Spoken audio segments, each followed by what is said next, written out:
Growing up, MLK Day to me was always just another day that I got off of school. I knew that Martin Luther King Jr. was a famous civil rights activist who gave his I Have a Dream speech at the March on Washington. But what I failed to realize then was how much more important this day is. This day is not just for those with black skin, and it should be important to all of you here today. MLK sought to bring awareness to the issue of racism itself and to end racial segregation in the United States.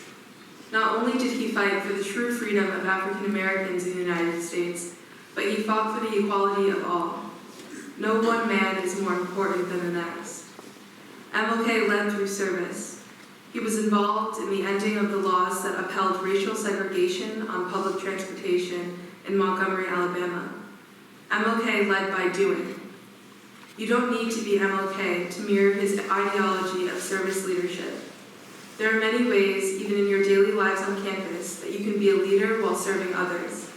Whether it be a small thing, like making sure you and your friends use the cubbies in the dining hall, or something bigger, like working with groups like Team 57 to bring change to campus. Both of these are examples of service leadership. To help you in your quest for service leadership, this week Cultural Awareness Committee will be hosting a clothing drive to donate some layers to those who have to brace this cold winter outside. There will be bins placed in each of your dorms for you to put your donations in, so be sure you're encouraging your friends to donate. Martin Luther King Jr.'s work extends way farther than just his work to end segregation. He was an activist who embodied the virtues of courage, love, community, and justice, who fought for the protection of human dignity. This year is the 20th year that the U.S. has nationally celebrated MLK Day. Dr. King was assassinated in 1968, and it took 32 years for all 50 states to acknowledge and celebrate this day. In those 32 years, though Dr. King had already died for his cause, he still had to fight for his legacy to be commemorated. After his death, a bill was presented to Congress to make his birthday a national holiday, but wasn't voted on for another 11 years. It was 5 votes short from passing in 1979. But President Reagan signed a new bill to make this day a federal holiday in 1983, which also passed in both the Senate and the House. However, there were still many states that refused to celebrate MLK Day or celebrate its name, like in South Carolina, which was the last state to recognize it as an official holiday in their state, or New Hampshire, who refused to call it MLK Day until 2000. While now, we think of this day as a no-brainer observed holiday, those 32 years that MLK's legacy was only semi-acknowledged should remind us that there's a place that Dr. King preached about and hoped America would be at, and we have yet to reach that place. Segregation might be abolished, but separate but unequal, a phrase that Father Michael used to describe America, which he saw in the 50s and 60s, still very much so exists. It is not coincidental that schools with high concentration of black students get the least money and care, nor is it a coincidence that black neighborhoods are policed at a much higher rate. Slavery might be abolished, but the 13th Amendment still allows 59% of the U.S. male prison population to be black and Hispanic men. While we might say those things aren't my fault or I can't change systemic racism, think about every N-word you drop because it's not a hard R or it's in a song, or every time you touch someone's hair like it's a petting zoo, or you see something and say, that's so ghetto, that's so ratchet, that's so hood. Today is a celebration, but it's also a reflection and introspection. Please think about what you're doing to continue Dr. King's legacy and how to prevent the progression we see from becoming regression.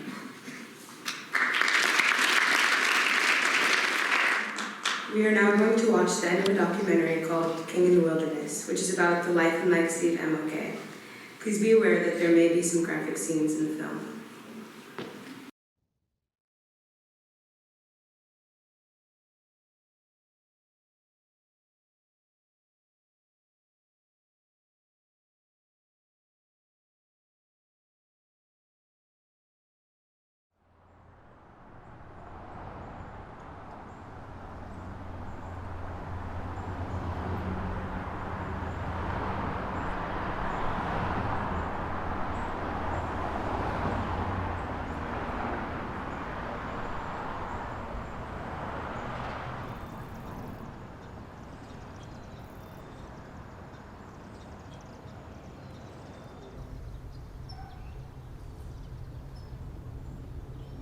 I came over in the morning to pick Martin up, to drive him to the airport to go to Memphis. The children saw him going to the airport all the time. But this day, the boys blocked the door and said, "Daddy, don't leave." And he said, "Oh, I'll be right back. I'm just going down to Memphis. I'll be back." Then they ran ahead of him and blocked the stairs and said, "Daddy, don't leave us." And he said, "Listen, I'm coming right back. I'm just going to go down there for a march. You know, I explained why I'm going. These people have been mistreated in Memphis, and I'm going to do something about it. That's my work, and you know that." They ran over to my car, and then they jumped on the hood of the car, pleading again through the window, "Daddy, please don't go. Daddy, please don't leave us. Daddy, please." Such pleading. We backed out of the driveway and got on the way. And he said, "What in the world happened to these kids? They must be trying to tell me that they're missing me more. And when I come back, I've got to change my habits. I can't go through this."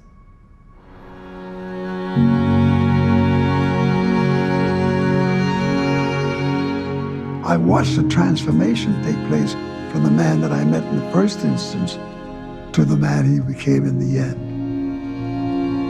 With all of his experience, he really was not quite ready for the human heart to reveal as much villainy. What he saw was more hate than he saw resolve. We were trying to redeem the soul of America from the triple evils of racism, war, and poverty. And Martin had become far more exposed to enemies by taking on both civil rights and the war issue. I couldn't imagine the pressure that was on him. Nobody could. None of us could imagine that. It was just too overwhelming. The most difficult time of his life was the 18 months before his assassination. Very difficult time. The Moses of 1968, Martin Luther King. He was disappointed, and he wondered whether or not he could do any more than he'd done. It had bothered him deeply that the nation had turned against him. And I always tell people he died of a broken heart. I think he worried about dying before he had accomplished enough. It's as though that he knew that he was not going to be here for the rest of the struggle. We've got some difficult days ahead. The movement ceased to be political for him. It was spiritual. But it really doesn't matter with me now.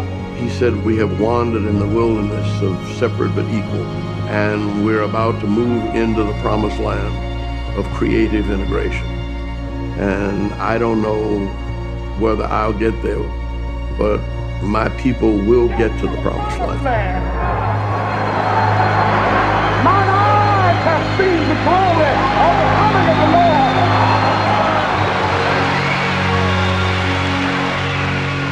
I'm 86.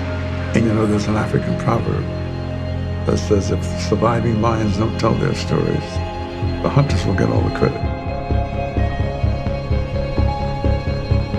I tell the story of Martin Luther King as I knew it. I lived it. I value all of what they gave me now that I can remember. I'm not just telling stories. I'm not making a speech. I'm telling you what happened.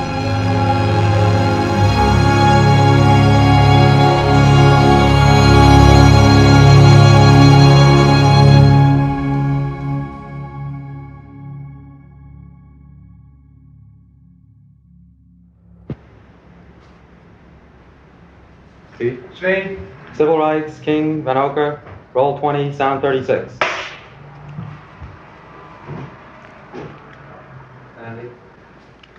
Dr. King, this church is as good a place as any to go back over your commitment to the civil rights movement.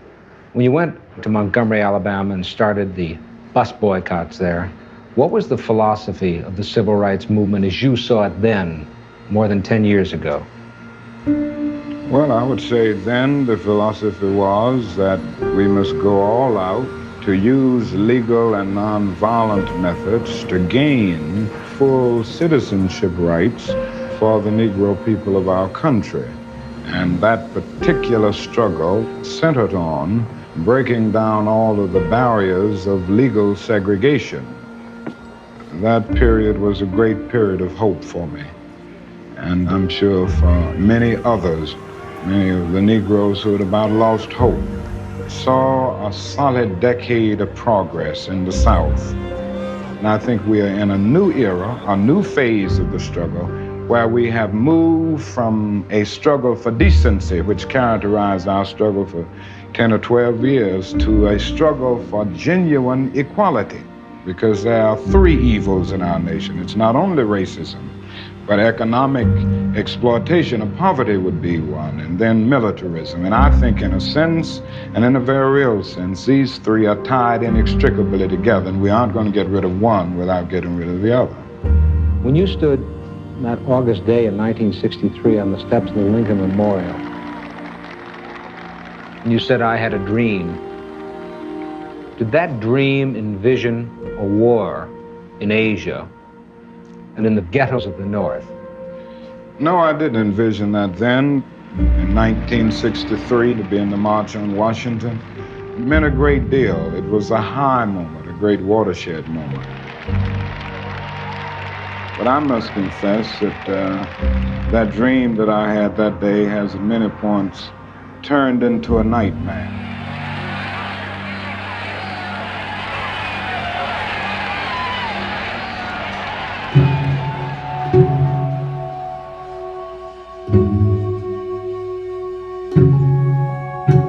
We were all caught off guard when we saw the rebellions begin. They started in Harlem and then Philadelphia in 1964, and then Watts in 1965, which was the most massive.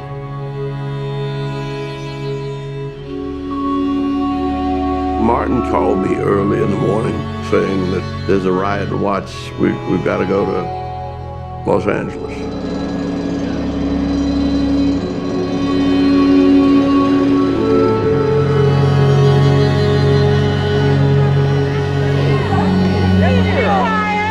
Thank you very much, my dear friends of Los Angeles and the Watts area of this city.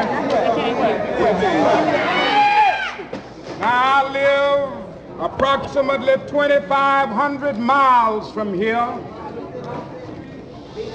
I'm not free there, and our brothers and sisters are not free there. And you are not free in California and in the North. I've said all over America, and I come out to Watts to tell you today, no matter what color you are somebody.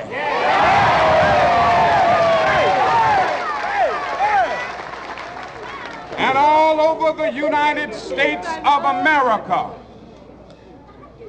the Negro must join hands, and we must work.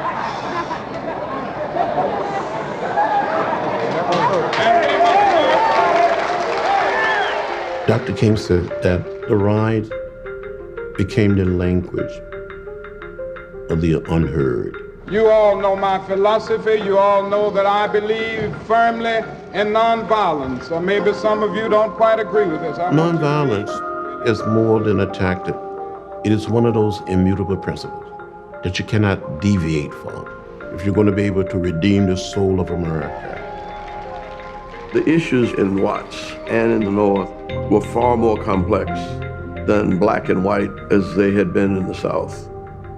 He was dealing with racism, but he was dealing with racism that was complicated by unemployment and unprepared migrants moving from the south to the north. And I realized we were in a different movement. What we saw it as a lot of people who were suffering from the same kind of poverty, the same kind of absence of employment opportunities, and police brutality were in the urban areas, and they responded with whatever weapons they could find. The president during the riots was just depressed. About a week before, Johnson had signed the Voting Rights Act. Tells me this is the most important piece of legislation I'll pass, even more important than the '64 Civil Rights Act. He's virtually carried out of the room on shoulders. And then we start the massive rioting in Watts. So he tells me, call Dr. King. Hello? Yes, Dr. King. Yes, well, we're in a difficult situation here. How do you see it? Well, I'll tell you, Mr. President, I'm talking to people in the Watts area. I'm fearful that if something isn't done to give a new sense of hope to the people in that area, that a full-scale race war can be going to be. I spent the biggest part of my life for the last 4 years on civil rights bills, but all of it comes to naught if you have a situation like war in the world or a situation in Los Angeles. Yeah. All of this was happening about the same time that the war in Vietnam heated up. And the president was in the midst of a very heavy burden, both with war and domestically. And I want peace as much as you do, and more so, because I'm a fellow that had to wake up this morning with 50 Marines killed. But these folks, they all got the impression, too, that you're against me in Vietnam. I've said this, Mr. President, I am concerned about peace. Dr. King made the decision in '65 that he had to be against the war. We went to meet with Ambassador Goldberg at the United Nations, and Goldberg pretty much agreed with us that the war in Vietnam was not in anybody's interest. But the press said that he had no business having an opinion about foreign affairs. He was a civil rights leader, see? And it hurt him. He said to me, Vivian, you don't think I know what I'm talking about, do you? But he knew how he felt about the war. Also, I think Martin knew that he had to be a part of the North sooner or later. One must understand that the civil rights legislation that we have had over the last few years, even the voting rights bill, which came the other day, didn't do too much to improve the lot of the thousands and millions of Negroes in teeming ghettos of the North. I opposed FCLC moving north because we weren't finished in the South. We needed to continue political education, and we needed to work on building an economic base. Martin could sit there for an hour, listen to us argue about, no, let's go here, let's go there, let's teach this, let's do whatever. But he would teach a lot by asking questions. There was sudden quiet would come over the room because he wanted to make people think about what they wanted. Martin could be very quiet and have all the power in the room. Martin had decided that we had to prove that nonviolence was relevant in the North, that we had to find a way to get into these northern cities before the riots occurred. And so we went north to Chicago.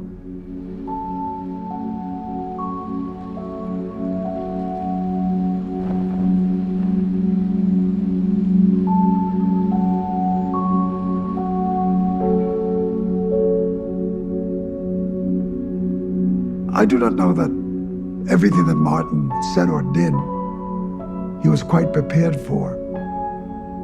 He had felt that in many ways, dealing with the South was a more predictable outcome because in the North, the racial hypocrisy was very subverted.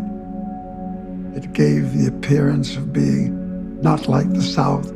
The South was the center of all evil, and the North was a place of the higher experience. And Dr. King said, no, that's not the case.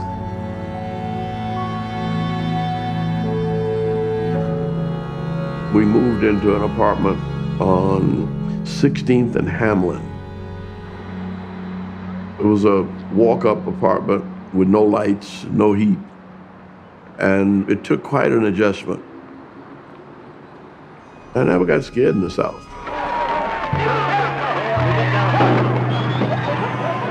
I knew the dangers. And I was prepared to get killed in the South. But I wasn't ready to, to have a junkie stick a knife in me in the middle of the night, coming into that apartment for maybe $15 or $20 that I had in my pocket. That first night was a very cold night, and I got really worried that there weren't going to be enough blankets. So we went and got the blankets and went over to see Dr. King in his apartment. And as we were sitting there, the doorbell rang, and there was a young man there. The first thing he said when he came in the door was, "Are you really Martin Luther King?" They had a very lovely conversation, with Dr. King really saying, "We want you to join the movement." And pretty soon later, there was another knock on the door, and there was like a whole train of them going down the stairs. And those young men came back a number of times to see Dr. King. People in the community, they would just hang around, wait for him to come downstairs, so they could see him. But he would invite them in, sit down and talk to people. They didn't think he was the kind of person they could talk to. Then it made them feel, well, honestly, that they were worthwhile as well. Martin understood that if you ran with folk, you could organize folk. Remember, we've spent all of our lives being hated in one form or the other. But when we see somebody who really cares for people, period, right? That person is worth knowing. The first week we moved in, the temperature dropped to about 16 degrees below zero. And people came to us to complain that they had no heat. And to find babies wrapped in newspaper, we had to start firing the furnaces. So we got all the money we could, and we got enough coal to get all of the furnaces to work. We call the movement in Chicago the movement to end slums. And it plunged us into several issues. One was the area of poor housing.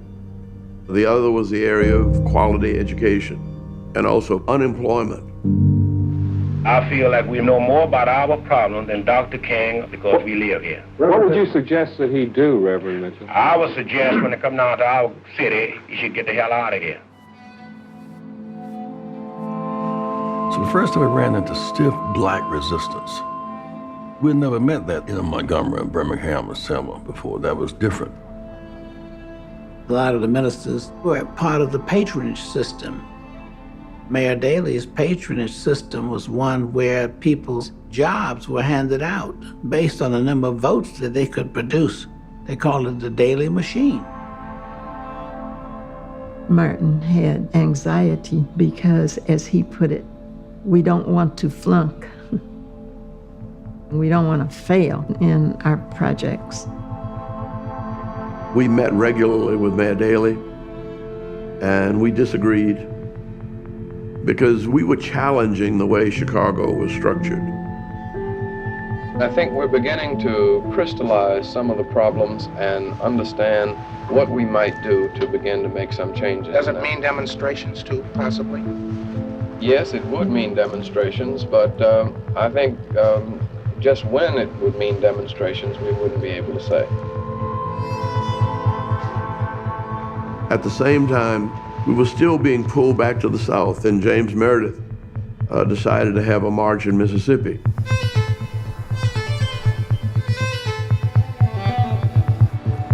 When James Meredith, the Negro who desegregated the University of Mississippi, started the march, only 3 friends walked with him. The purest way to power is through the vote. And it is for this reason that I have decided to use all of my spare time trying to encourage Negroes to register and vote. And that is the purpose of this march today. Mississippi wanted black folk to leave. They didn't want them to be there to vote. They were trying to starve them out. They were pushing people off the land, wanted them to go north, and the violence continued. James Meredith's march was a march against fear. We had seen people in Mississippi getting killed for trying to register to vote because they didn't want them to have power. So he was trying to empower African Americans to not be fearful of all the threats. If I can walk through Mississippi without harm, Meredith told reporters, other Negroes will see that they can too. At that time, me and Stokely Carmichael were officers of SNCC, the Student Nonviolent Coordinating Committee. And someone came along and told us that James Meredith had been shot. I'm hit in the leg and in the head. Ain't nobody gonna get me in a car. Here it comes right now, Jim. The Meredith March wasn't on anybody's agenda. He didn't consult with anybody. But with the shooting of Meredith, Dr. King and civil rights leaders rallied around that. This march that we are continuing, started by James Meredith, I am convinced will have as greater impact, or probably a greater impact, than the march from Selma to Montgomery. The youth and can still be shot down on the highways in Mississippi, peacefully walking. That march needs to be big. Thank you very much, gentlemen. No more questions. Martin felt we could not ignore what was happening in Mississippi. Got the march. So we had to divide what we were doing in Chicago. And so we had a Mississippi march and a Chicago movement.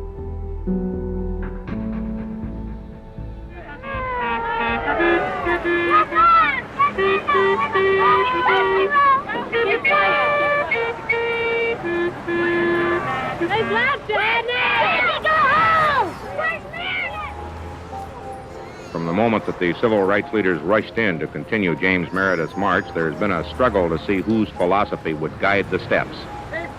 The philosophical struggle deepened as the march column moved deeper into Mississippi. The voice of Stokely Carmichael, young leader of the Student Nonviolent Coordinating Committee, spoke louder and louder. At Greenwood, he sounded the march's new rallying call. It's time we stand up and take over. We want black power. We want black power. We want black power. We want black power. In SNCC, we saw a changing movement tactically. Our focus was on empowering communities, We don't have to be ashamed of it. not only politically, but in terms of culture and identity. What do you want? That's what we gonna get. What they were basically saying is that black people needed to appreciate black. And it wasn't a color, it was a culture. Now, when I was growing up, to call a person of color black was considered derogatory. Those were fighting words. But there was a term that was used as well during that period, white power. Stokely Carmichael gets control of the Student Nonviolent Coordinating Committee, and he purges the organization of all white people. He said, you go back and work in your community. We want to have total control. It rippled throughout the movement. I will never forget Dr. King's face when Black Power first began to emerge. He looked like the most stricken man. We must never forget, there are some white people in the United States just as determined to see us free as we are to be free ourselves. We were taught that there were good people and bad people, and we never viewed this as black against white. We're taught that racism was a sickness, and you don't get mad with sick people. They just don't know any better. They've been taught that they are better than you. What do you mean when you shout black power to these people back here?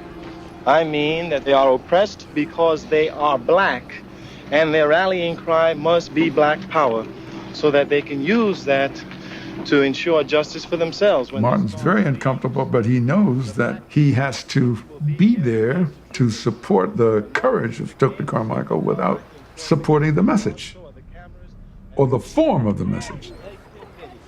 Dr. King was not opposed to power, but to elevate so-called black power over white power would break that which he was seeking to build, the coalition among white and black people. I feel that while believing firmly that power is necessary, that it would be difficult for me to use the phrase black power because of the connotative meaning that it has for many people and the feeling that this may represent a desire to rise from a position of disadvantage to one of advantage, thereby subverting justice. On the other hand, some of the people on the march were intimidated by the whole effort of black power. They must ask themselves why they are afraid of the word black and why they're afraid of the phrase black power. And As long as we were talking about nonviolence and all that kind of thing, everybody felt comfortable. Do you think they're really afraid of it or just feel that it's not a good thing? Anytime when we talk about black people having power, the assumption is that black people want to be violent against white people. Mr. Carmichael, are you as committed to the nonviolent approach as Dr. King is? no, I'm not. Why aren't you? Well, I just don't see it as a way of life. I never have. I grew up in the slums of New York, and I learned there that the only way that one survived was to use his fists. I realized When Stokely became chairman of STIC, he had a different approach. And for me, it's always been a tactic and never a way of life. He believed in self-defense. Could you comment on that, Dr. King? the Negro has an opportunity to inject morality in the veins of our civilization. And for this reason, I will continue to preach nonviolence. I will continue to... Martin was an amazingly tolerant, understanding father figure for all of us. He understood Stokely's frustrations, and he never took it personally. I think Dr. King never forgot that we were all on the same side. He didn't have any enemies. What I remember was the listening, the patience. He was always there. To say I don't go there, but I want to really understand why you go there. But that was the first real breach in the nonviolence commitment that many of us had grown to accept. I'm sick and tired of violence. I'm tired of shooting. I'm tired of hate. I'm tired of selfishness. I'm tired of evil. I'm not going to use violence, no matter who says it. I had not, before meeting Dr. King, ever taken the option of violence off the table. We are a minority living in the belly of the beast. When Dr. King stepped in, he methodically would look at violence and challenge those who would seek the gun as the solution. Because morally, you cannot defeat the enemy by becoming the enemy. But Stokely really believed that in the long run, the gun was going to have to be the answer. And we begged the president, we begged the federal government. That's all we've been doing. I accused Stokely of being just an angry, frustrated young man. It's time we stand up and take over. Every courthouse in Mississippi ought to be burned down tomorrow to get rid of the dirt. Anger eats away at your own soul, and it hurts you. Everybody has a right to be angry. Everybody has a right to be frustrated. But if you give in to your anger and your frustrations, you know, you're gonna lose.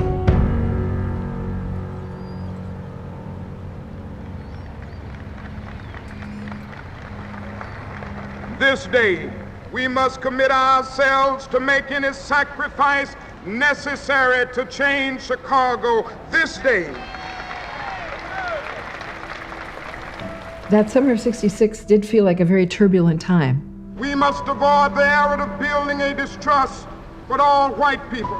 There was some question about whether it was appropriate for white people to stay working with the movement. And I remember one of my black friends saying to me, "We need to know we can do this ourselves." And in the middle of all that was the rising of the Vietnam War. Many of the staff who were very strongly opposed to the war were trying to get Dr. King to speak out against it.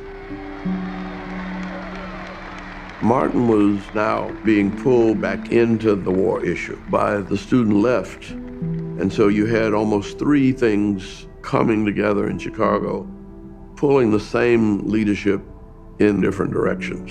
This day, we must decide that our votes will determine who will be the mayor of Chicago next year. Mayor Daley was very upset about what was going on here. And he was in touch with Lyndon Johnson and said, get this Martin Luther King off my back. How are you, my friend? Oh, good. How are you, Mr. President? What shape have you got King in? Is he about ready to get out? Well, I don't think so. I think we've gone a long way with a good doctor, Mr. President. He's not your friend. He's against Vietnam. He's a goddamn faker. Do you think that you got things in pretty good shape in Chicago? Well, as good as they can be. The area that the movement insisted on getting into was open housing. What is the makeup of the community here? What would be the reaction of the community to a Negro family moving in? Oh, I don't think they'd like it. They're very clannish in a way. Chicago is probably the most segregated city I know. It's not only segregated black and white, but the Irish, the Italians, the Polish, the Jewish community. Almost everybody lives in its own enclave in Chicago. And so we started marching into those ethnic neighborhoods. And we were challenging Chicago simply by marching. I moved out of a neighborhood that was colored. Everybody that lives with the colored has to move. Why? Because you're not safe walking the streets at night. You cannot leave the house. Negroes have a right to move in under the Constitution. The only thing is, what kind of a Negro? Our marches were to the real estate offices because the real estate agents control the movement of people. They're the ones who were managing this discrimination. Every time Negroes went in, the real estate agent said, oh, I'm sorry, we don't have anything listed. And then we sent some of our fine white staff members into those same real estate offices, and the minute the white persons got in, they opened the book. Oh, yes, well, we have several things. Now, what exactly do you want?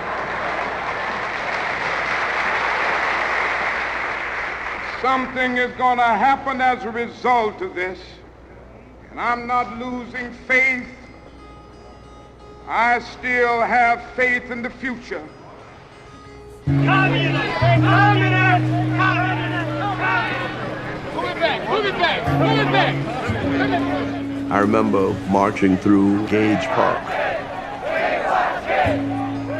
And the difference in the South, you had maybe a couple of hundred at most of the riffraff, the Klan.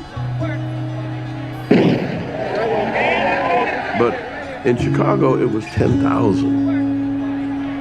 I mean, everybody came out. Get out of here! I live in here! Get out of here! I live here! That fucking nigger don't live here! I remember coming on those marches prepared for anything. Well, I'm glad you know. I've been hit so many times, I'm immune to it. But it was well beyond what we anticipated.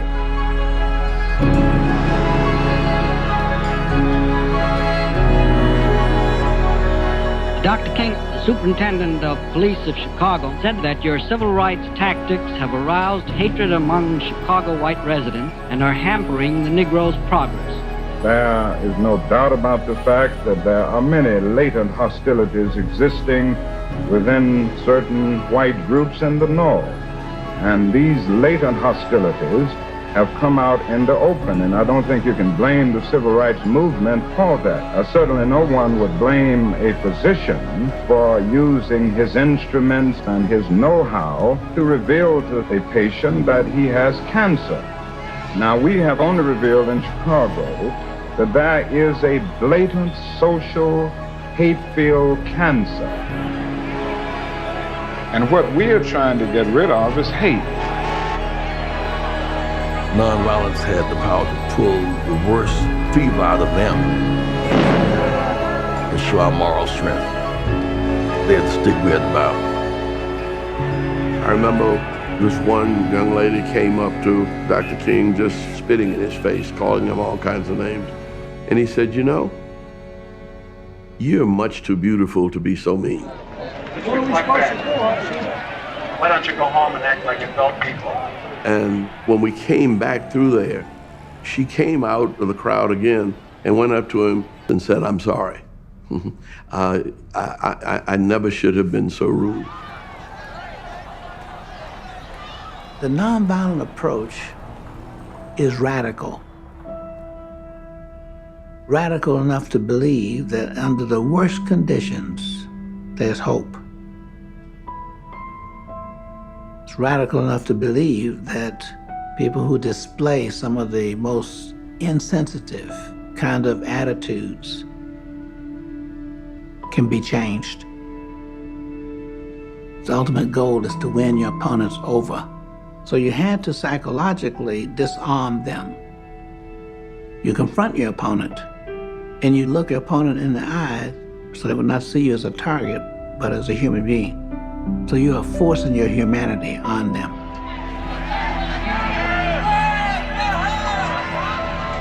Mayor Daley was very distressed, and he really wanted it to end. So one of the religious groups in Chicago decided to call a meeting to try to come to some agreement that would stop the marches.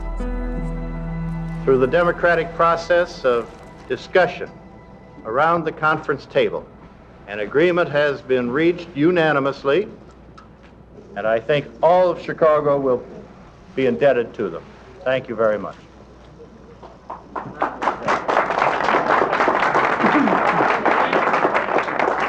Hold it 1 second, please. Just hold the question. All right. Dr. King, one of the most significant programs ever conceived to make open housing a reality in a metropolitan area was agreed upon here today at the table of reconciliation.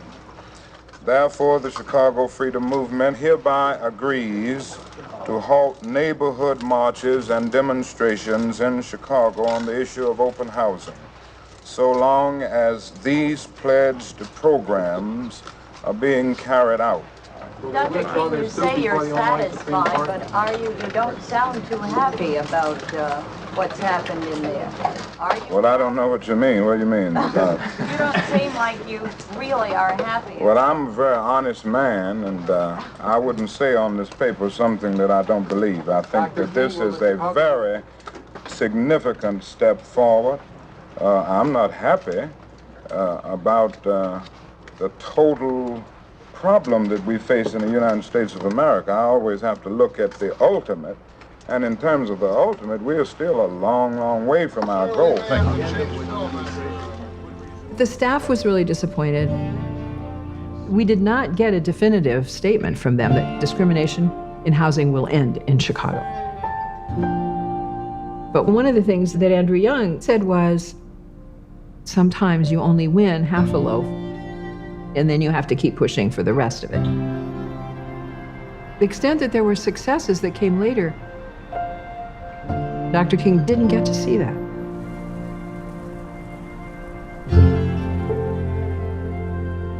Up to the moment of his death, I think that Dr. King referred to the experiences in Chicago more regularly than almost any other experience.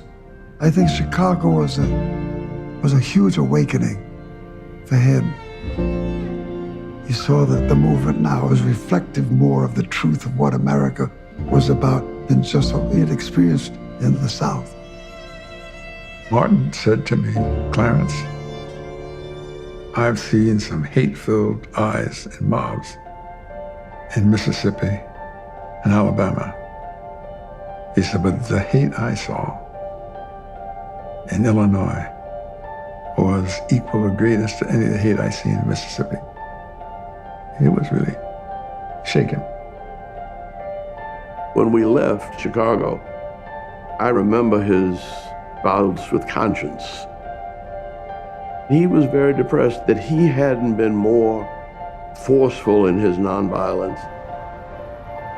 I will continue to work against violence and riots with all my might, that it is just as important to work passionately and unrelentingly to get rid of the conditions that bring violence into being. Do I sense that it is your feeling that the civil rights movement, as a movement, has entered a sort of a different stage? I said, wait a minute, you're doing better than anybody else is doing. There's no reason for you to feel guilty, but he always felt he was not doing enough. It was easier to integrate public facilities. It was easier to gain the right to vote because it didn't cost the nation anything. And the fact is that we're dealing with issues now that will call for something of a restructuring of the architecture of American society. It's going to cost the nation something. As much as he did, he always blamed himself for not doing enough. He was a kind of workaholic where he was never content.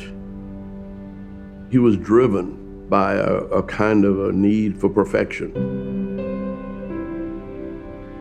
And he was always feeling that he wasn't doing his best. I think because of his feeling that somehow he wasn't good enough to be the leader. Those were periods when he was really just physically exhausted.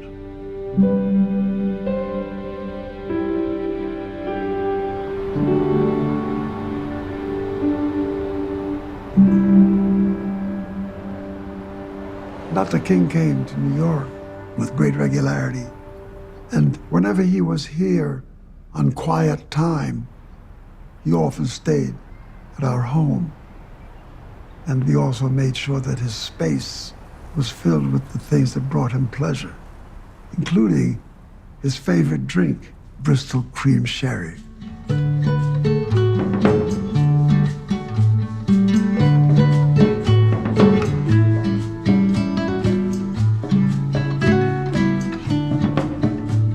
I think one of the things that attracted him to my environment was that here I was, a very prominent Black American. And my wife then was a young woman named Julie Robinson, who was white, and that she and I were married and brought children into the world. And at no point was her presence in my life ever obscured.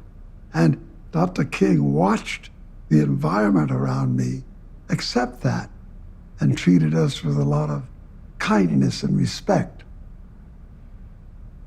In Martin's earlier life, in his youth, as a student, his first real love was a white woman. He adored this young lady and was deeply pained when the wrath of Daddy King and everybody else came down on him when he suggested that he wanted a relationship with this young lady. It betrayed everything that Daddy King had in mind for his son. It's rare, Doctor, that we get a chance to see you in New York. You've discovered it's a fun city? Well, I haven't quite discovered that side of New York. Right. Being a Baptist clergyman, they keep me involved in other areas. Right. Your home is actually in Atlanta. Atlanta, right. Georgia. Do you have a church at this time in Atlanta? Yes, I am the co-pastor of the Ebenezer Baptist Church in Atlanta, and my father is pastor, so we are working together there as a team. Both you and your father? That's right. They put up Is there any two seniority? Well, he makes it clear, sometimes consciously and sometimes unconsciously, that he is the pastor. Right. And I'm the co-pastor. Jesus was the leader in the way, for he said, I am the way, the truth, and the life. Now that gets all of it. When I met Daddy King in Atlanta, I understood the real meaning of patriarch. He was a huge force in the community as a black minister. Glory to God. Very imposing. Something wrong with your head. And when you met him, you understood that you were dealing with the power. What was also fascinating for me was the subservience that Martin reflected when talking with his father. Not just parental, but as someone whose view of where we should be going as a people held great substance for Martin. Martin really understood his father, but he understood also the difference between he and his father. So in a sense, we look into a future shrouded with impenetrable uncertainties. There was a great difference between he and his father's preaching. Martin made his points at a different level and in a different way than most other preachers did. And the reason for that is because he had this unusual education. Dr. King finished high school at 15. He finished Morehouse at 19. He finished seminary at 22, his PhD at 26. He knew the strong minds break strong chains. I think his faith in the teachings that he had studied, his constant reference to Thoreau, and I never knew of these guys, never heard of these people, till Martin came in one day, and in the midst of some rather casual moment, he would evoke what Nietzsche said and what Thoreau, and I'm sitting there saying, well, who is Nietzsche? Daddy King used to say, just get in there and talk the gospel. Stop all with this college stuff and all these highfalutin people you keep evoking. People don't know who they are. He says, yes, they do. You could wake Martin up from a nap and he could do a sermon. I remember saying to him, you will do it the church in 20 minutes. I mean, like his mother. And when he got to the church, you would think he'd been studying all night. He was a natural preacher. Everybody loved Martin as soon as they heard him. There was a desire for people to be a part of an educated ministry. The only thing that we had was Christianity. The only thing that white America allowed us to have was our churches. Martin's moments when the curtain was drawn and he was not on public display was a man who revealed his deepest concerns about his right to do what he was doing. The fact that he was touched by that calling in history disturbed him because he didn't quite understand it. He referred everything to divine intervention, to divine power. It's what God has called on me to do. And in the depth of that belief, that religious commitment, those voices that he heard really existed for him. Daddy King, I don't think, was fully approving of where the movement was going. He saw nothing but chaos.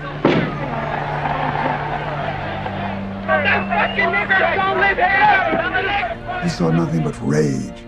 He saw these young people with the birth of SNCC and the kinds of passion that poured forth from these young people, many of whom were not much younger than his son. And the fact that his son was the spearhead of it was even more threatening for him.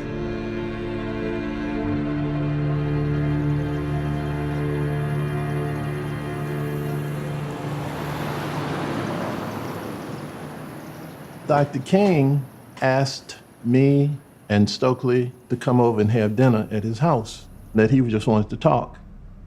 And so we went over to his house. He wanted to understand where Black Power came from. He wanted to know everything we were thinking, where we were going with it. The discussion was about 3 hours long. And then what we wanted to know was, as a moral icon of the movement, when was he going to make a statement against the war in Vietnam?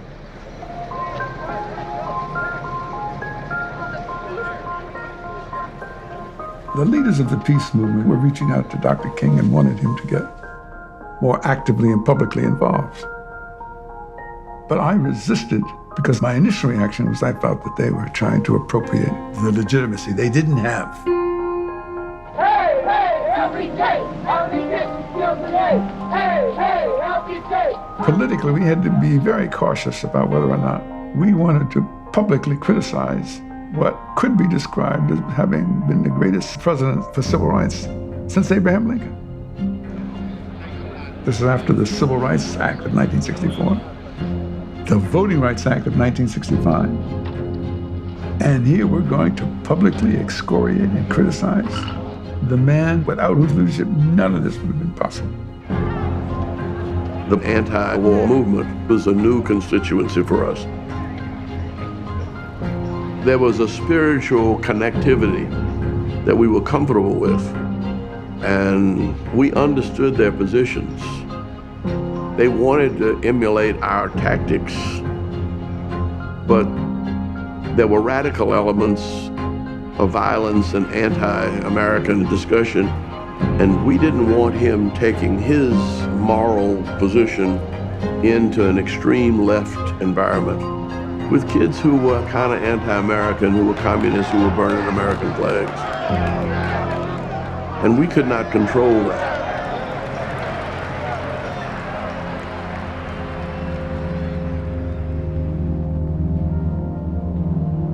Johnson was worried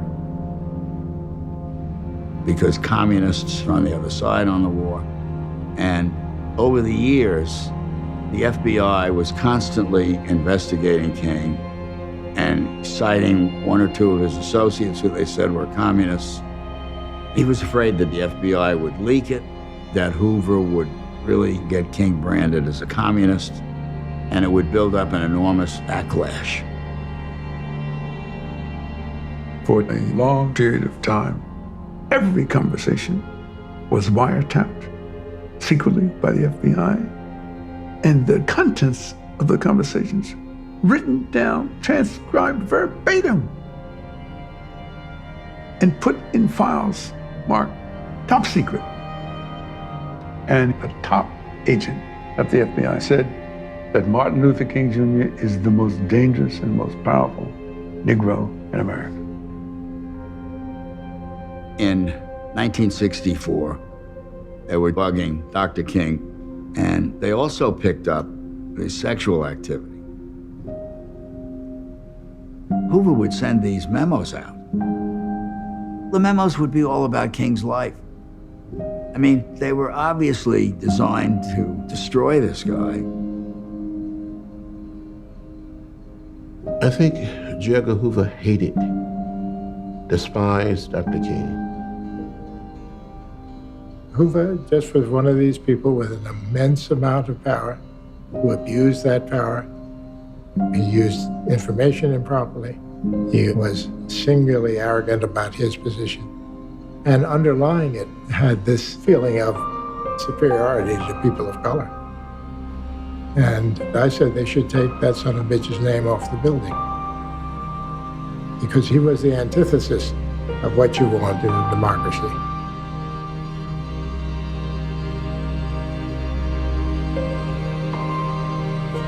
You know, during those days,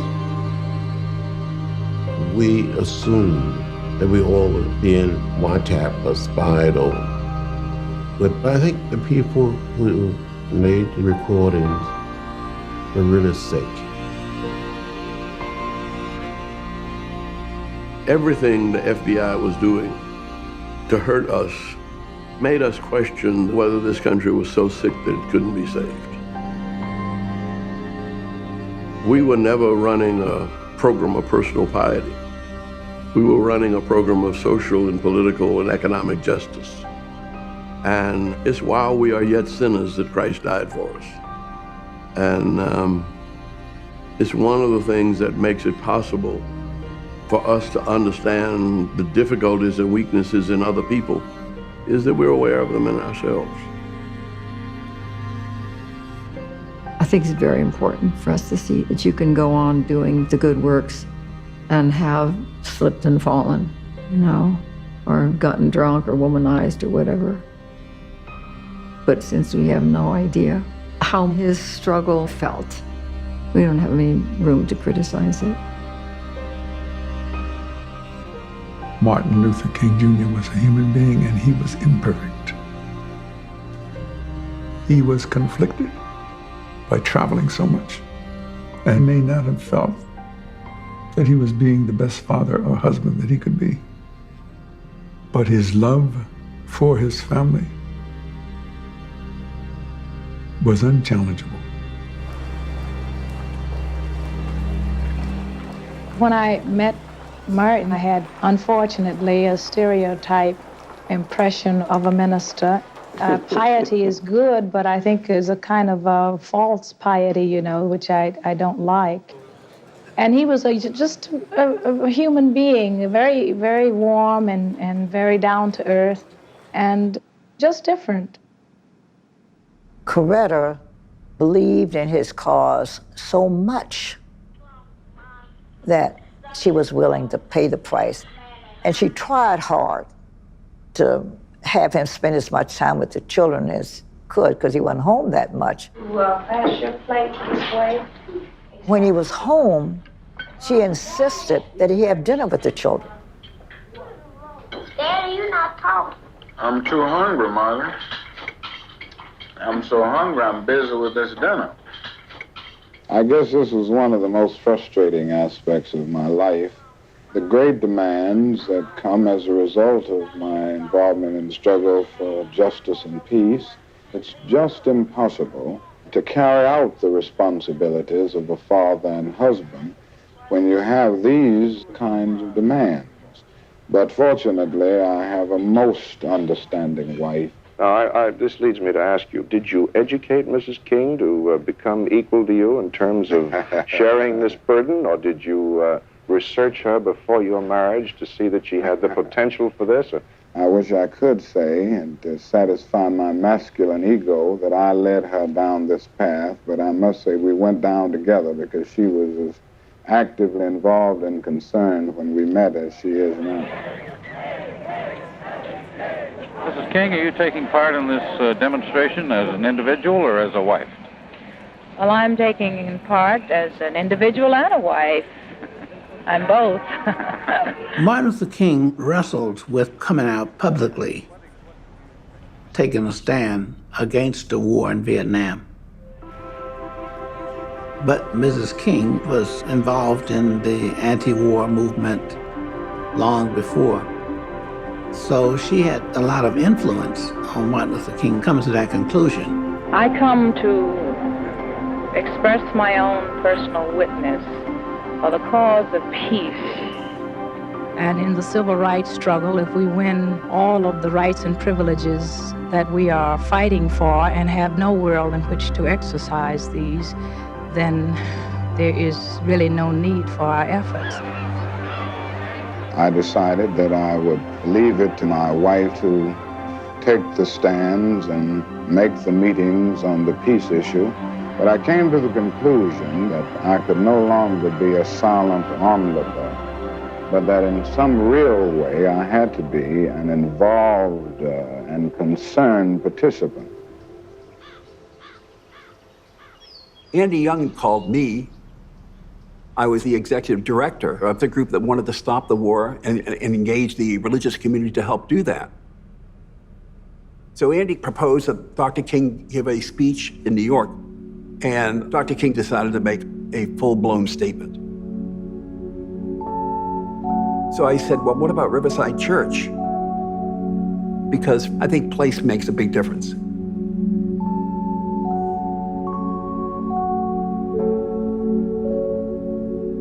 When he came to the Vietnamese speech, he struggled with it. And I remember very much because he wrote a big part of it in our home. I have on my wall in the hallway a copy of his writings and the notes that he made. He had a habit of using a yellow pad, constantly making notes, and he'd crumble up these things at the end of an evening and toss it away. And I'd just do a swan dive right into the garbage pail and retrieve those papers, because he always left some really profound sentence or something that I thought was worth retrieving and saving.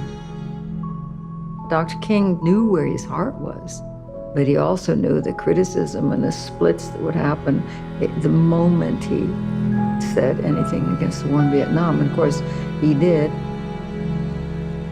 The night of April 4th, 1967, I believe that Martin Luther King Jr. delivered probably one of the most powerful speeches I ever heard him deliver. Ladies and gentlemen, he said in effect that he was not going to butcher his conscience. I knew that I could never again raise my voice against the violence of the oppressed in the ghettos without having first spoken clearly to the greatest purveyor of violence in the world today, my own government. So as a nation, we talk about nonviolence here in America, and then we engage in violence abroad. He said in effect that the bombs that were dropping in Vietnam, they would be shattered over America. Dr. King was worried that the government had gotten us into war where we didn't need to be, and that we were hurting ourselves. The returning veterans, the inflation, the unemployment, the consequences of the war. He literally poured out his heart, the depth and essence of his soul. For many sermons, I was at the March on Washington, but I think the speech at Riverside Church was his best. If America's soul becomes totally poisoned, part of the autopsy must read Vietnam. When the speech ended, the place exploded, and I knew it was electric. I knew he had hit it out of the park. But the next morning, he was blasted in virtually every editorial column in America.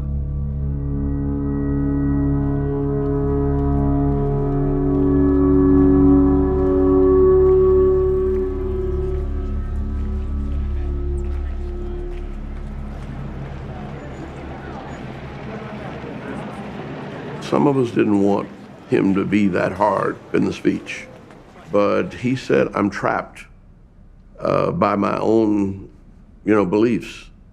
And I think that that was one of the things that J. Edgar Hoover used to try to turn the government completely against him. Dr. King took on our government in wartime. He was taking on angry people and misguided people in wartime.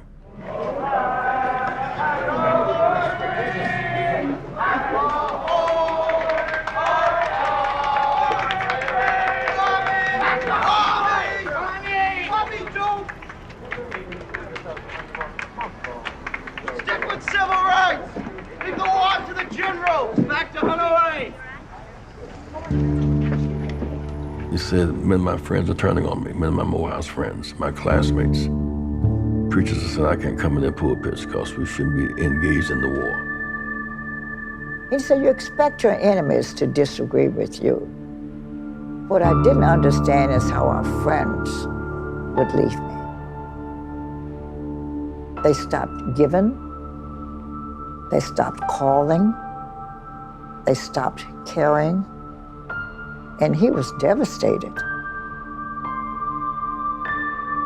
Change is painful, the loneliness and what it must have felt like when he was so abandoned by so many and told to stay in your place. He really felt betrayed. And he said over and over, they don't know me. They applauded me. I told Negroes to be nonviolent. These same people are damning me when I say you ought to be nonviolent toward little brown children in Vietnam. The way all of America turned on him when he stepped into the Vietnam drama was perhaps the single most challenging moment for Martin.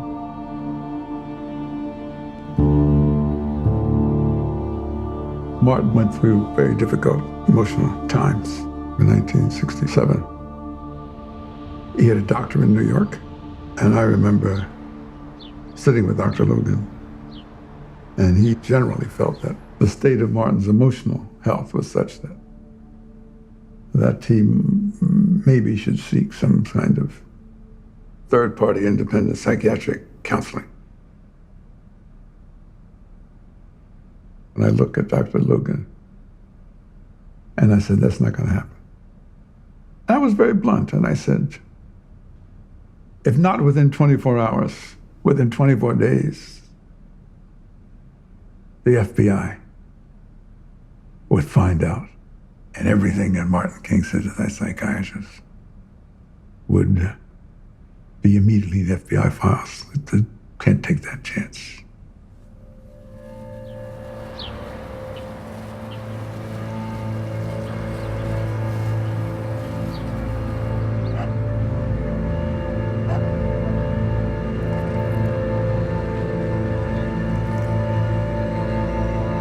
This year, major Negro riots have broken out in Detroit and Newark and about 80 cities and towns all over the country.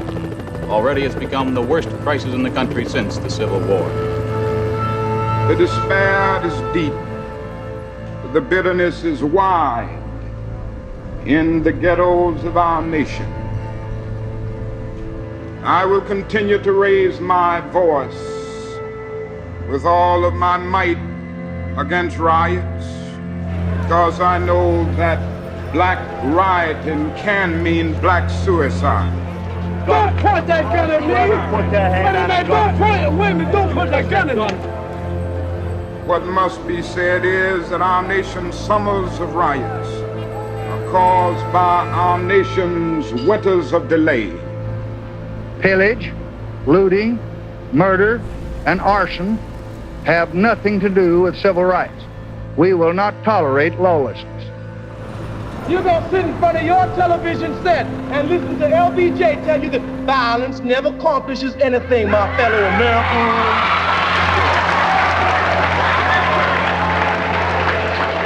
But you see, the real problem with violence is that we have never been violent. We have been too nonviolent. I've decided to stick with love. And so I'm not gonna give you a motto, a preacher philosophy, burn, baby, burn. I'm gonna say, build, baby, build, organize, baby, organize.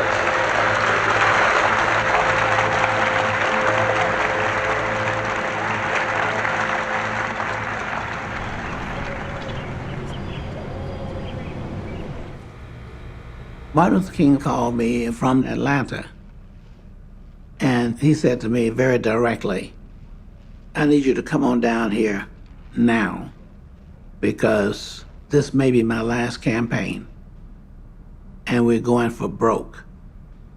The Southern Christian Leadership Conference will lead waves of the nation's poor and disinherited to Washington, D.C. next spring. He said, let's go to Washington. We're going to Washington. If necessary, go to jail, civil disobedience, and convince this Congress to shift from war in Vietnam to war in poverty. It was Marion Edelman who came to Martin with the concept of the Poor People's Campaign. I got called to Washington to testify about poverty and what was happening in Mississippi. This is an urgent situation which must be looked into and which must be met. In the middle of it all, I asked them to come and see for themselves. And Bobby Kennedy came with them. There is starvation and men and women who can't find jobs. And it's a reflection on all of us, the fact that you have young children in the United States at the present time with the wealthiest nation in the world who are hungry, and their parents are hungry, is completely unsatisfactory. Robert Kennedy went back to Washington. I told him I was going to stop through Atlanta and see Martin, and he said, well, tell him to bring the Port of Washington. I went down to Atlanta and went to SCLC, and he was depressed. I mean, he was sitting in his office by himself, and I told him what Robert Kennedy said, he ought to bring the Port of Washington. And he lit up. He just lit up. I think he was realizing that he was running out of gas. And the attacks and the criticisms on him were getting more and more vicious. But he was really aware of the fact that we had not hardly raised the issue of poverty.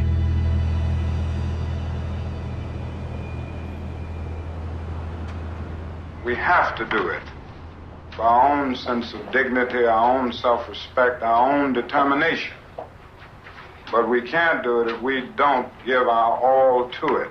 Martin Luther King embraced the idea of the Poor People's Campaign, and he wanted to move ahead with it. By no means. But initially, he did not have the support of his executive staff. People felt already committed to what they were working on at that time. From our perspective as organizers, He was the pilot of the plane, but we were the ground crew. Without the ground crew, the plane could not leave the ground. given the realities of Martin Luther King went on a fast to reunite people and get them to think collectively how they could participate. As we go into these communities, And they finally started coming aboard. we must remember that we are the custodians of a philosophy. But he talked about this frustration. His staff was all concerned. They said, you know, we haven't seen him laugh in a long time. Now, I don't know whether we're going to win or lose or draw or what we're going to bring back, but I'm not going to sit by and... So they called me and told me, think of something to do to make him laugh. And this was January 15th, which was his birthday, which ended up being his last birthday. Now, some folks celebrate Abraham Lincoln, but we're going to celebrate Martin Luther King's Day today. Don't let him out of here. Happy birthday to you. Happy birthday to you. Happy birthday, Dr. King. Happy birthday to you. We know that you really don't need much, but we thought that some things you ought to have.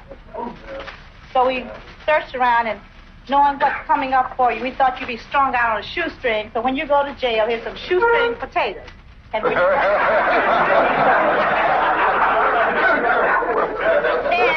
know how fond you are of our president, Lyndon Johnson.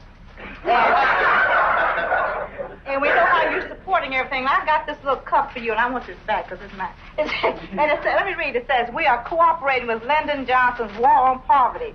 Drop coins and bills in the cup. And, and this is a special gift for me, a real one.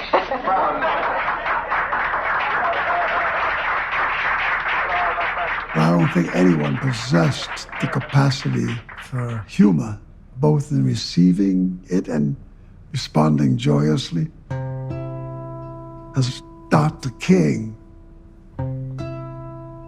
Much of the time I was the victim. If he felt somebody was sensitive, he wouldn't pick on them. But he would take something that somebody else said or did and blame it on me. He had a good way of imitating people. He would imitate Andy, or he would say, now, Andy, if you do something foolish and you go out there and get assassinated, he said, I promise I'm going to preach the best funeral for you. And then he would start preaching your funeral. And he would do a very sadistic caricature of all of your faults and foibles.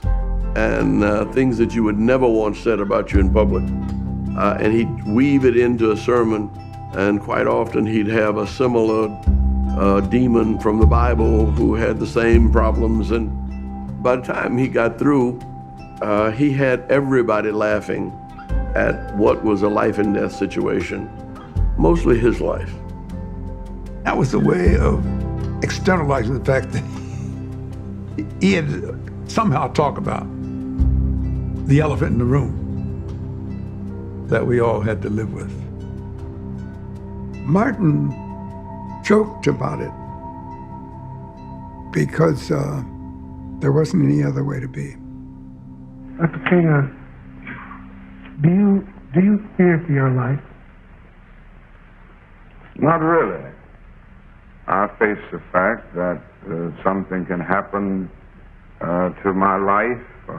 Ultimately, it isn't so important how long you live. The important thing is how well you live.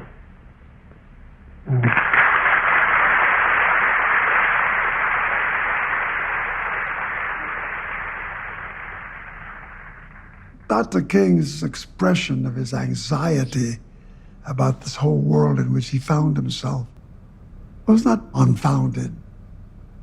His fears were very real because the conditions were very real. What is it that America has failed to hear? I had noticed that he had a tic. He had occasion to get caught. Has failed to hear that the plight of the Negro poor has worsened over the last few years. It wasn't consistent, but it was apparent in enough situations for us to know that there was a psychological problem here. And then one day, that tic was no longer evident. And I said to him, well, what happened to the tic? He said, it's gone. And I said, well, how'd you get rid of it? And he said, I made my peace with death. I know all of you are studying hard and you're just doing fine in school, and I'm glad to see you. We are glad to see you. Thank you very much.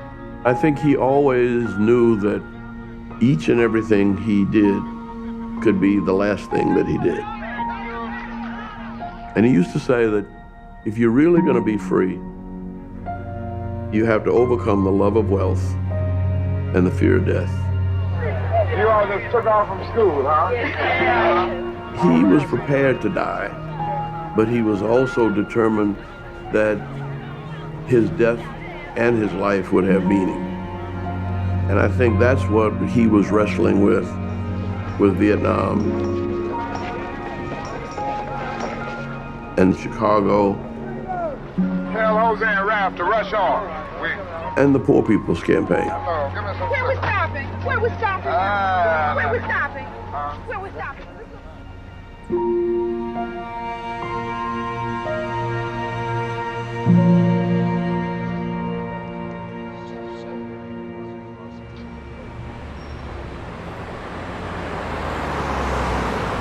It seemed to me we can begin to build up every Sunday a big march that would, march around the Capitol someplace. We can draw. Dr. King appointed me as program administrator. By the time we get to the 7th March, it could really be massive for those people. And usually our campaign was related to discrimination and racism. So we were talking about, black people for the most part. But I said, well, there are Chicanos who are poor. You want them to be in? He said, yes, we want them to be involved. I said, okay. So I said, what about the Native Americans? He said, well, yeah, Native Americans. So by this time he turned around and looked up at me because he had anticipated the next question. I said, well, Dr. King, what about the poor whites? And he said to me, a little disgusted, he said, are they poor? I said, well, yes. Well, we want them involved. We assemble here together today with common problems, bringing together ethnic groups that maybe have not been together in this type of meeting in the past. I know I haven't been in a meeting like this, and it's been one of my dreams that we would come together and realize our common problems. Black people, Mexican Americans, American Indians, Puerto Ricans, Appalachian whites, all working together to solve the problem of poverty. That was a very big thing that happened, of finding common ground among the poor. That didn't make things easy, but it was a big benchmark into the next stage of the civil rights movement, which had to do with economic rights. Ultimately, we are concerned about a guaranteed annual income. And the other thing I think it is very necessary to say is that everybody's on welfare in this country. When it's for white people and rich, we call it subsidies.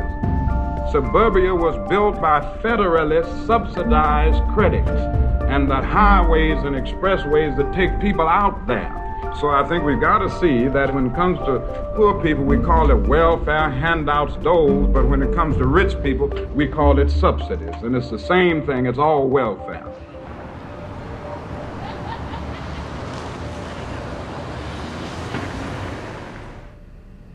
We were in a staff meeting, and Martin Luther King got this call from Memphis. On February 12th, 1,300 workers in the city sanitation department went on strike. And what began as a union matter soon became a civil rights cause. The sanitation workers were striking because the wage was so low. And they were concerned about safety. So they were trying to get some support and protection.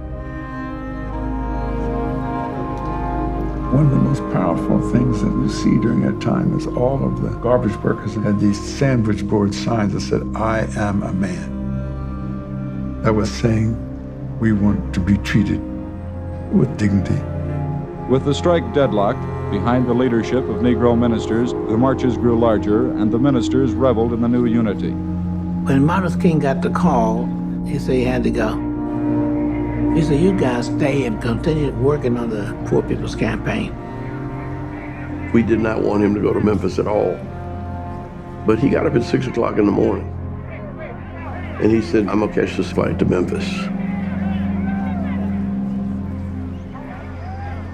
Martin went to a march that we had nothing to do with, no pre-planning. And it got disrupted.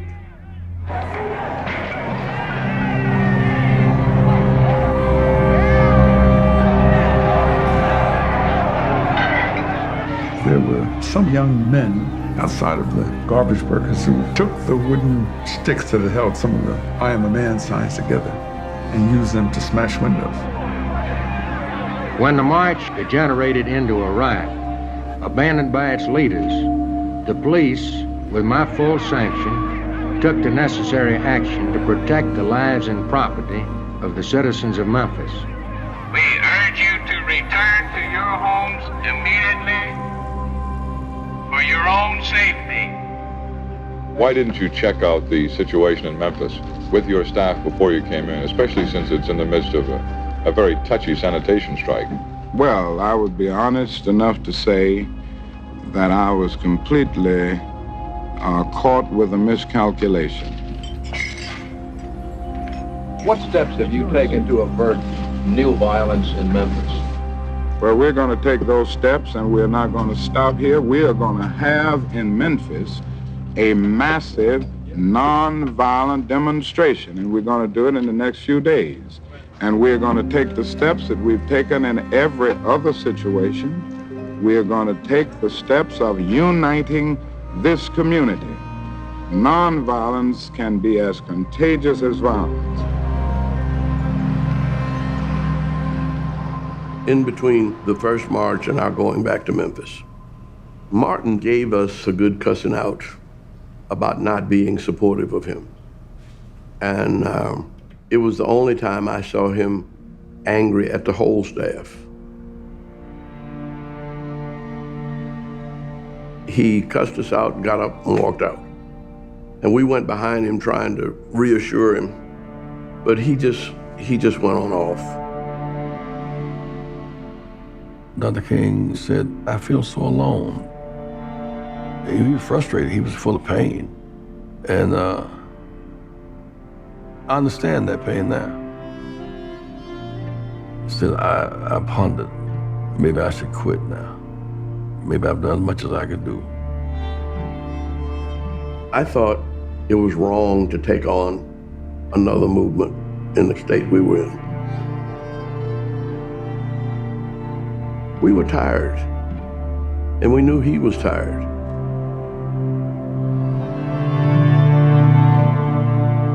The thing I think he had dreamed about from childhood was to be able to pastor a church like Riverside Church. And they actually offered him the job as interim pastor. All of us said, look, you're entitled to a sabbatical. You've been at this for 12 years nonstop. He wouldn't even consider it. He used to say, some of us are not going to live to be 50, so you better live good right now. It was almost as though he saw death as an escape, and that he could not escape the way we wanted him to escape.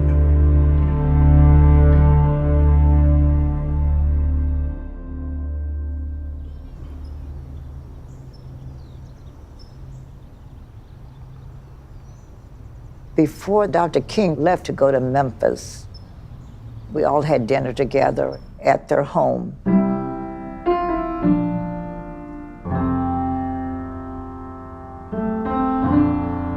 His mother was there, and we all had a wonderful, wonderful afternoon, playing the piano, singing church songs, telling jokes. He said to me, you know what, I bet you don't really know that I'm a good singer. Did you know that? He said, I'll prove it to you. So give me a B flat. I gave him a B flat, and he started singing, and man, we got the rhythm of a gospel song, and we just had such fun. Now, I was to drive him the next morning to the airport to go to Memphis. His mother called me and said, I know you're taking ML to the airport tomorrow. While you have his ear, will you tell him, I wish we could have more family moments like that. Can you tell him to plan it in his schedule sometime after he comes back?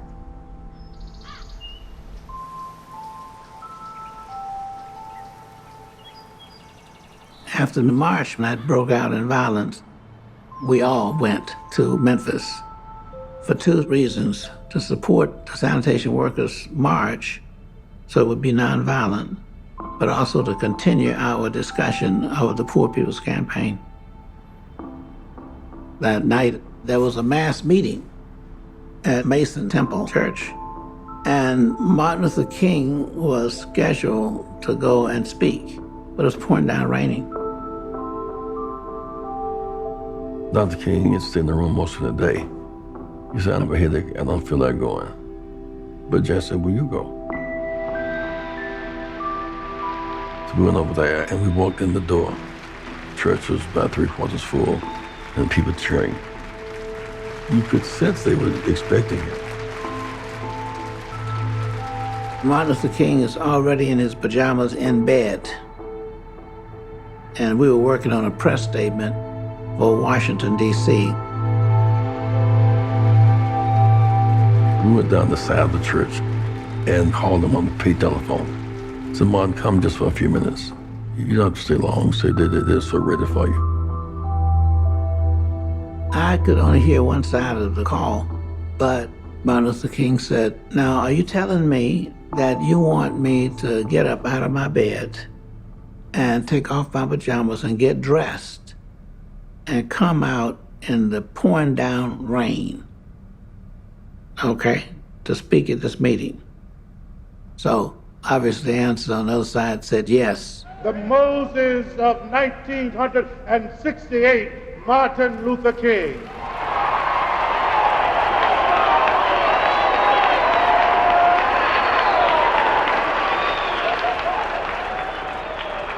Martin came to that church thinking that he was just going to make remarks and not to give the major speech. But he got up and he gave that speech as though he knew that the end was near. So I'm happy tonight. I'm not worried about anything. I'm not fearing any man. Mine eyes have seen the glory of the coming of the Lord.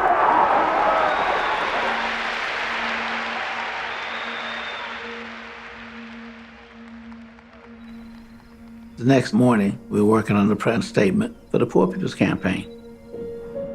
Martin Luther King said to me, "Now, Bernard, the next project we're going to work on is to institutionalize and internationalize nonviolence." I was on the witness stand most of that day. We got permission to march, and I came back to the Lorraine Motel. He was childish and giddy and cussed me out. You know, where you been? He threw a pillow at me. I threw it back.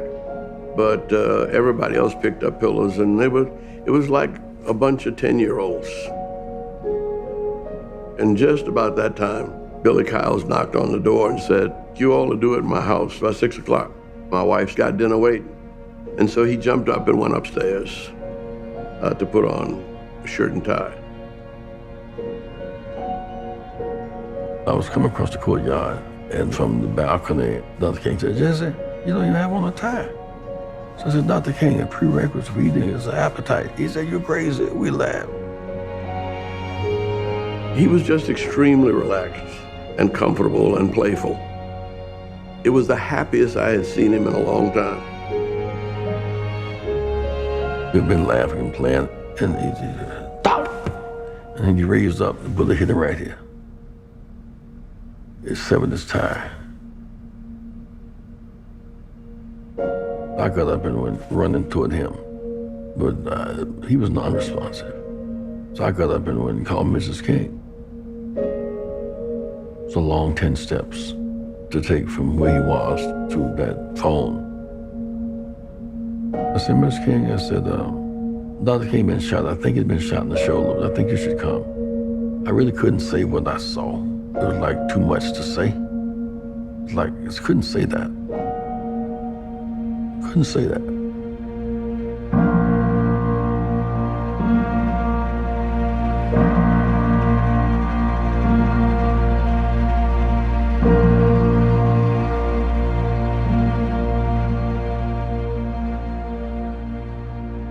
What Dr. Martin Luther King called his beautiful dream, expressed so dramatically during the 1963 March on Washington, was shattered tonight in Memphis, Tennessee by an assassin's bullet. In Memphis and in New York, in Boston, Raleigh, North Carolina, there are reports of looting and other angry reactions to the killing of Dr. King.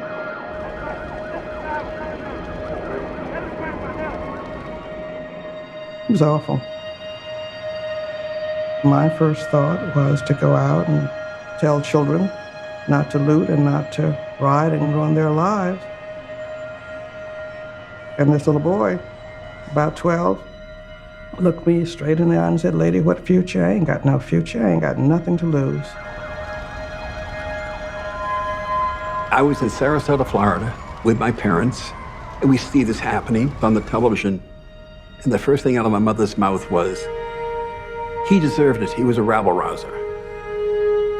When white America killed Dr. King last night, she opened the eyes for every black man in this country. He was the one man in our race who was trying to teach our people to have love, compassion, and mercy for what white people had done. When white America killed Dr. King last night, she declared war on us. A day after the death of Dr. Martin Luther King, there is a countrywide reaction. Turmoil in at least a dozen more cities today.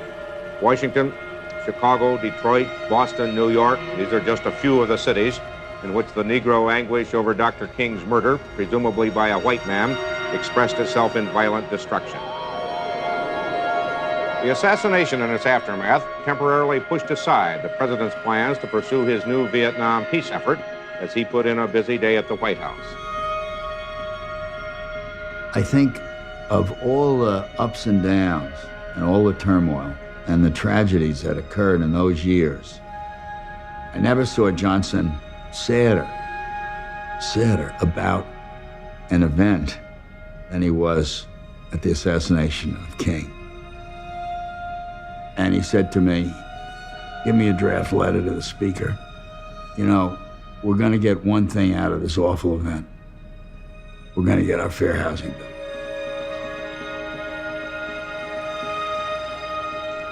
As part of the National Day of Mourning tomorrow, hundreds of communities across the nation have planned memorial services and peaceful marches in tribute to Dr. King. It is in this way, despite the ugly rioting and looting in many cities, that thousands of Americans have planned to express their grief, quietly and with dignity. Nowhere was this more evident than in Atlanta, Georgia. Before the funeral, Dr. King's body was to lie in state at Spelman College. A security officer at Spelman called Mrs. King and said, there must be thousands here. What must we do? Then I said, Mrs. King, the public will wait. You need to see him first. So we dashed over to the campus. I didn't see the body till I got up close. I nearly died. He looked awful. He had a big blob of clay on his face. Mrs. King was standing there in such pain. The embalmer loudly said his jaw was blown off. This is the best I can do. And, oh, she nearly fainted. So I took out some loose powder and I dabbed a little on his face, toning it down. And Coretta smiled. It was working. And she said, open the door and let him in.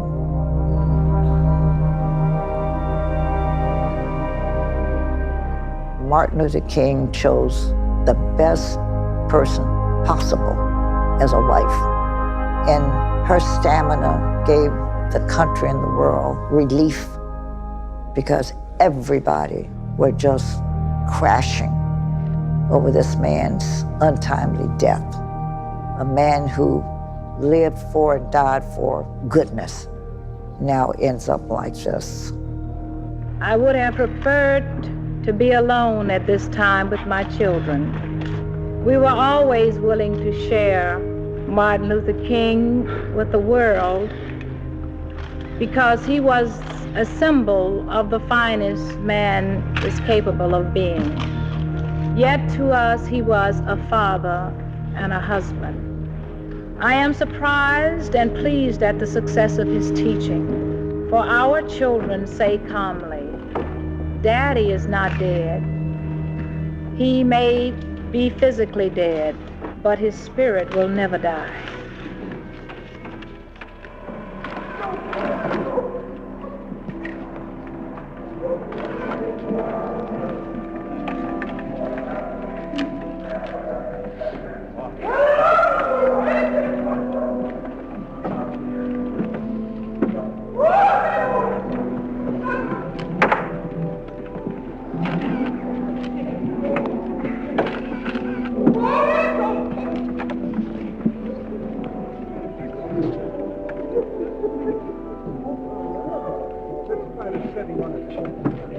Through their tears, Mama King said to me, I want you to know that when the tension of the moment, tapers a little bit, I can tell you fully how much I appreciate what you did.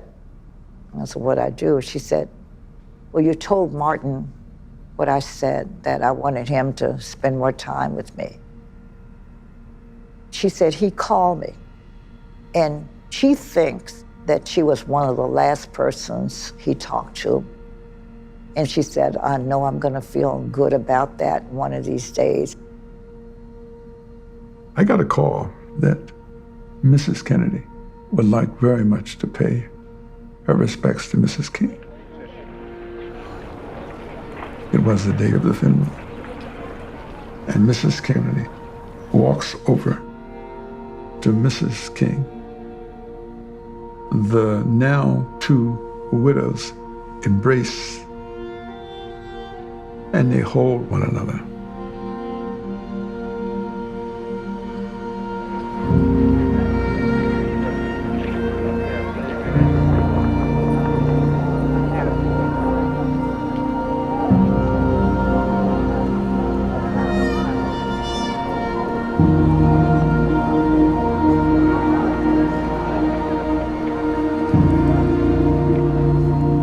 I was on my way to the funeral, and I had to pass the office, and the office door was open, our SCLC office, and people were bringing things out of there.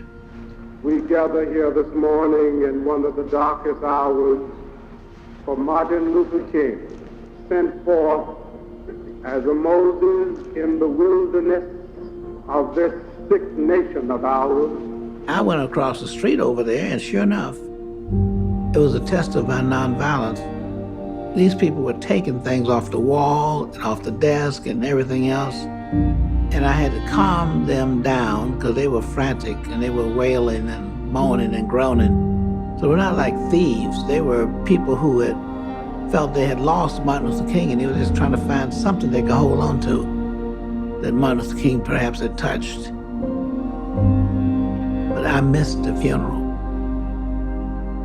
I got there in time to see Robert Kennedy and some others come out of the church, but the wagon had, gone off.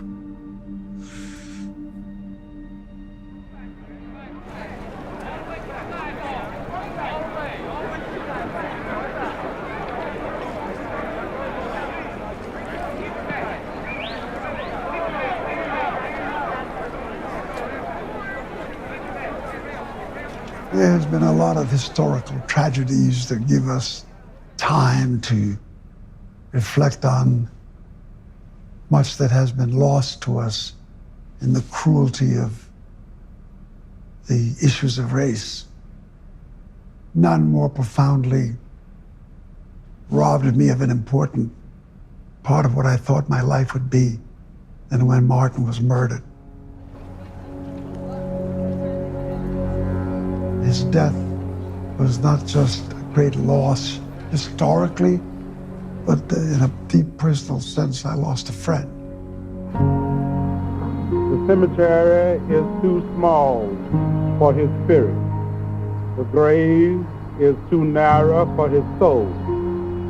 We commend his legacy of courage and love to ourselves, our children, and our children's children. We commend his life to the universe.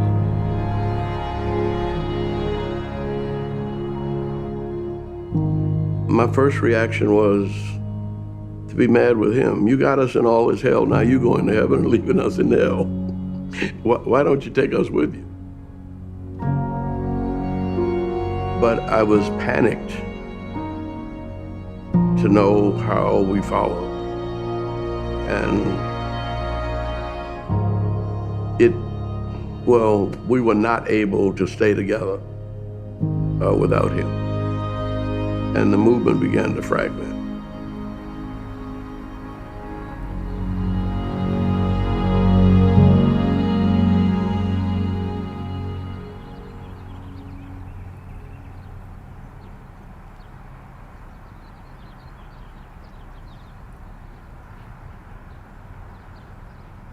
What has happened in the past has been our lives as older people.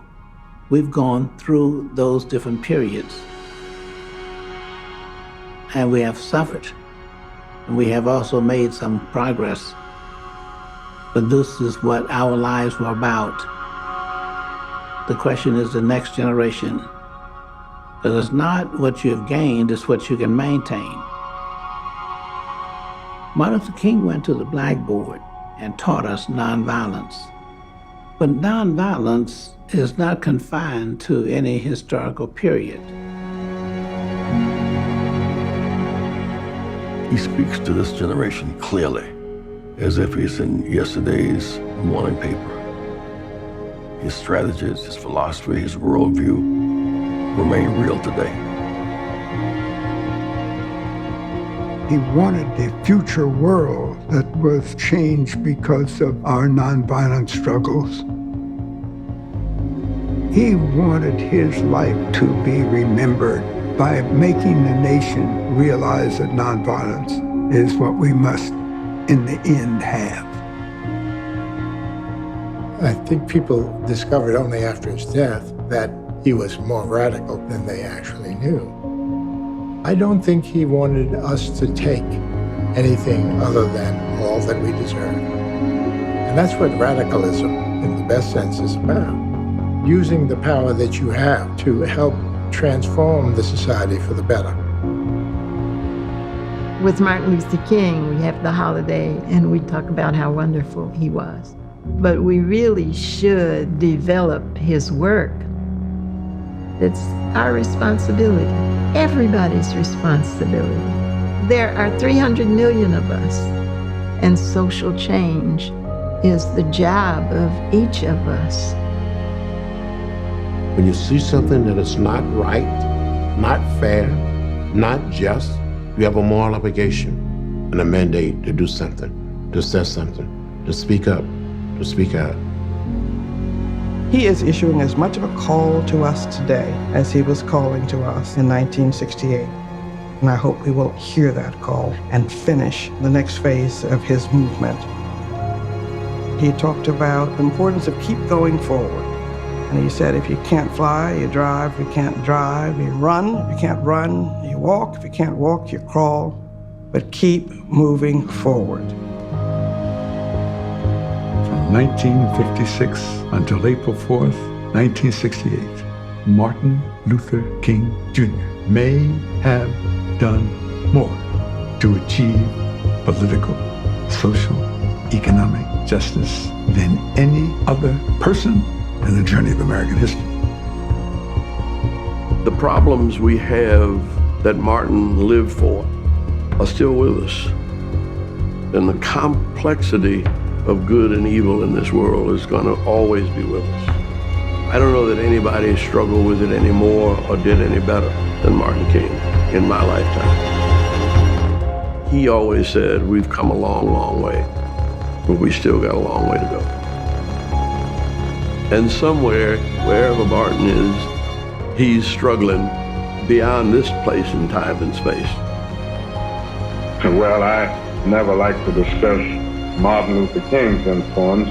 I'm just trying to do a job, and I think it's a job that has to be done. And I'm not trying to do it merely for myself, or merely for my children, or merely for the Negro, but for America, because I think it's true that if this problem isn't solved, the soul of our nation will be lost. And the only way to redeem the soul of America is to remove or to eradicate racism in all of its dimensions.